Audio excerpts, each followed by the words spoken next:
Okay. Managed to work out how to upload it myself. So here's chapter 6. Tip.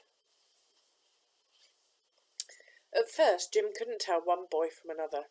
They all had the same sallow, thin faces and dark, sunken eyes, and they all wore the same scratchy grey clothes and caps. They had their hair cropped and combed in exactly the same way, except for the boy who had spoken to him in the yard. His hair had a wild way of its own. He found himself following this boy round because he was the only one he could recognise, but it was a long time before he spoke to him. It was a long time before Jim felt like talking to anyone. He was numb and wrapped up inside himself. But it was one morning in the schoolroom that Tip spoke to him and became the nearest thing to a friend that Jim could ever hope to have. The schoolroom, where the boys spent every morning, was a long, dim room with candles set into every other desk. The little window had been painted over so they couldn't look out. There was a fireplace at one end with sheets steaming round it. Old women sometimes wandered in to see to the sheets, putting wet ones up and taking down the dry ones to be packed off back to the big houses. These were the washerwomen, and this was their workhouse job, washing the clothes of the rich. The women would sit by the fire from time to time, mumbling to each other in low drones during the lessons, sometimes cackling out remarks to the boys or shouting out the wrong answers to the deaf old schoolmaster's questions. There were 4 big arches across the ceiling with letters on them, and Mr. Barrack would begin every day by pointing at the arches and then by asking one of the boys to read out the words on them. God is good, God is holy, God is just, God is love, the women would chant out before the boys had a chance, sometimes in the wrong order, just for fun. And they would nudge each other and screech with laughter. One morning, when it was Tip's turn to answer the questions, he turned to the women and held out his hand for them to speak. They shook their heads and pursed their lips, shaking with silent laughter, and Tip, taken by surprise, laughed out loud.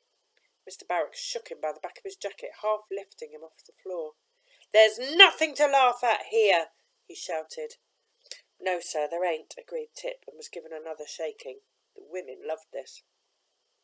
For most of the rest of the morning, Mr. Barrack read out loud to the boys, pacing up and down the room as he did so the candle flames fluttered in his wake and his black shadow danced on the walls. Curled in his hand was the end of a knotted rope, which he swung as he walked, striking it across a desk from time to time to make the boys jump awake. Every now and then he stopped and pointed at a boy who had to stand up and recite the sentence he'd just heard. If he got it wrong, Mr. Barrack swung the knotted end of the rope across the boy's hand. As a change from reading out loud, Mr. Barrack would shout at one of the boys to fetch him his shabby old copy of Dr. Mavor's spelling primer. He would pounce on any boy. "Spell Chimbley!" he would shout, swinging his rope in readiness. One morning the boys were given chalks and slates to use. A visitor had brought them in as a present. They sat on the desks through the morning, and the boys all watched them lovingly, longing to have a go. "Now you can write," Mr. Barrack told them at last, easing himself onto the high stool of his desk and grunting with the effort. Tip put up his hand. "Please, sir, what should we write?" "Speak up!" "What should we write?" Tip roared. Mr. Barrack roared back. "What should you write? The Lord's Prayer, if you please." Jim risked a look round at the boys as they bent to their task, their breath smoking from them into the cold air. He put his elbows on the desk and his head in his hands. He was bleak inside himself, lonely and bewildered and afraid. Beside him, Tip squeaked his chalk across his slate, scratching out scrawly shapes. His tongue poked out between his lips as he worked. He glanced sideways at Jim. "Why ain't you writing?" he whispered. "'Cause I can't," Jim whispered back. "I never knew how to write." "Chris, easy." Tip's eyebrows shot up and disappeared into the tangle of his hair. "Just wiggle your chalk across the slate like this." His chalk scraped and laboured. "There!" He leaned back in triumph and blew chalk dust off his slate. He showed it to Jim. "That's good," Jim agreed. "What does it say, though?" Tip's amazed eyebrows shot up into his hair again. "I dunno. I can't read." Jim spluttered into his hands and Mr. Barrack jerked awake. He hobbled down the aisle towards Jim. "Did you laugh, then?" Jim felt as if he'd frozen into his seat. His lips stuck together as if ice had formed between them. "No, he didn't. It was me."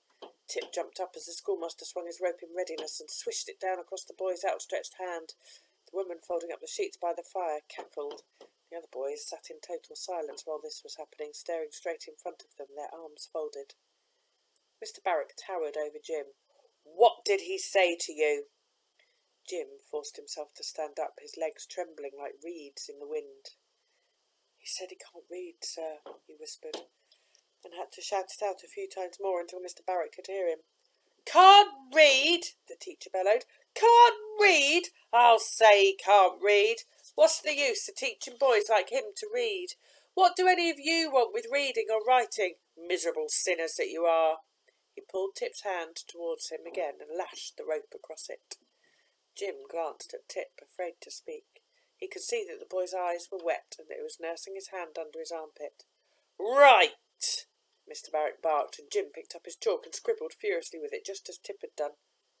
At the end of that morning, Mr. Barrack told the boys to get out their instruments, and with a great shoving of desks and scuffle of boots, they ran to the big cupboards at the end of the room, only to be shouted at and made to do it all again in silence. "I'd have got hit anyway," Tip muttered to Jim under the noise. His eyes were still wet.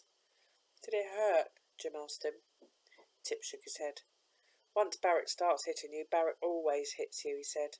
He blew his hand and stuck it back under his armpit. "Every day if he can. Just don't let him have a chance to start. Tell Barrack Tip did it. If he blames you for anything, Tip will get hit anyway, so you might as well." The drum was placed on the desk for them to shake. No, for them to share, and Tip stood up and reached out for a stick. At a wave of the schoolmaster's hand, the hymn tune started, such a thumping and wailing that the washerwomen ran out with their hands over their ears. It was nothing like Jim had ever heard before. Tip poked him with a drumstick and mouthed at him over the rail to bang the side of the drum with it. Jim just tapped it at first. He watched Tip trying to work out some kind of rhythm in the mess of noise, and he saw that all the boys seemed to be chanting something, the little black holes of their mouths opening and closing into the thunder of drums and whistles, while the candle flames flattened and danced like tiny white devils. "What are you saying?" Jim shouted, as close to Tip's ear as he could get. Tip turned towards him. "I hate this place," Jim could hear Tip's voice, faint and wailing over the beating of his drum. He had his eyes shut. He thumped the drum in time to every word. "I hate this place. Bang, bang, bang, bang." "So do I," said Jim. "Bang, bang, bang." He closed his eyes and put his head back. He shouted into the darkness, opening up his throat to let all the tightness out. "I want Dad. I want Ma. Bang, bang, bang. I want Emily. Bang, bang, bang. I want Liz. Bang, bang, bang. Bang, bang. I want to go home." Mr. Barrack raised his hand and the sound stopped as if it had been torn away in shreds. Silence. Utter, swirling, hugging silence. Jim felt his thoughts tumbling into it and then settling into calm. He felt better.